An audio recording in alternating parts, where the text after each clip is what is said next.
কি জানেন না, মানুষ আমাকে পজিটিভ থেকে নেগেটিভ করে নিচে নামাতে চায়, আমার জনপ্রিয়তা হেয় করতে চায়, আমাকে মনে করি অনেক বিষয়ে তারা মেরে ফেলে দিতে চায়, তারপরে আক্রমণ করে অনেক বিষয়ে, কিন্তু অনেক টাইমে না তারা পারে না। আমি এত কিছু ঝড় তুফান চলে যাওয়ার পরও এখনও দেখেন আপনাদের সামনে দাঁড়িয়ে দুটি কথা বলতে পারতেছি।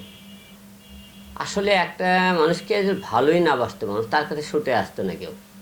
আপনারা অনেকে এটা নেগেটিভ দেখেন, পজিটিভ হওয়াতে আমাকে দূর থেকে একটা কমেন্টে গালিগালি করতেছেন, আড়ালে গালিগালি করতেছেন, কেউ সামনে আসলে কিন্তু তার ধরে ধরে কিন্তু একটা সেলফি ওঠায়, আমাকে আপনাকে সাহসের তার পরিচয় দিই। এখানের মধ্যে যে আমার এই জনপ্রিয়তা অনেকের হিংসা হয়, তাই অনেকে হিংসামূলকভাবে তারা মনে করে যে এই ব্যক্তিরা 24 ঘন্টা আলোচনার সমালোচনা থাকে, তাকে নিয়ে এত হয়ে আলোচনার সমালোচনা, কে এই ব্যক্তি, তাকে নিয়ে এত আলোচনা করা কী দরকার।